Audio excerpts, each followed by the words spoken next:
il faut être en forme. On mange bien, on est en forme, on fait face à la réalité, puis on fait ce qu'on a à faire, mais on le fait pour les bonnes raisons. La passion du métier camoufle bien la lourdeur de la tâche. Depuis 1 an ou 2, j'ai à faire intervenir les policiers beaucoup plus souvent qu'auparavant. Les chiffres ne mentent pas. Selon les données récoltées chez 3 des 4 bureaux de huissiers de justice de la région, de 2013 à 2017, ce sont environ une vingtaine de dossiers d'expulsion qui ont été ouverts en Abitibi-Témiscamingue et dans le nord du Québec par année. Depuis 2018, les compteurs ne dérougissent pas et atteignent des sommets. Même que depuis les 2 dernières années, on chiffre le nombre de dossiers d'expulsion ouverts à près d'une centaine par année. Un dossier d'expulsion ouvert se termine très majoritairement avec une personne à la rue. On a tellement de volume de travail que c'est difficile de voir l'augmentation, de le constater, mais après avoir fait l'exercice, ça m'a un peu choqué de voir qu'il y en avait autant. On pointe du doigt l'inflation, l'augmentation du coût de la vie et des loyers. Bien qu'en ralentissement cette année, l'indice des prix de consommation a atteint des sommets entre les dates observées, soit 2021 et 2023.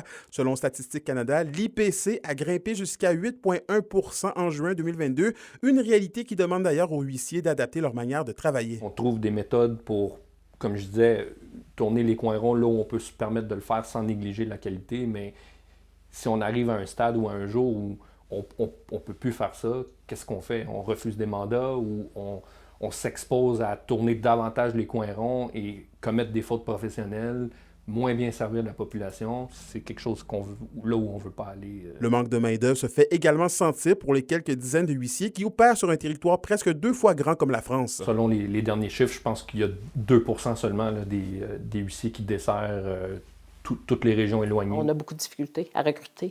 Malgré tout, il est hors de question pour José Fortin et ses collègues de mettre leur humanité de côté dans l'exécution de leur mandat. On travaille souvent dans l'optique d'aider les gens. Fait que ça nous est déjà arrivé de rentrer chez quelqu'un. La personne est là, elle ne sait pas où s'en aller. On fait des téléphones pour trouver un endroit, on la réfère.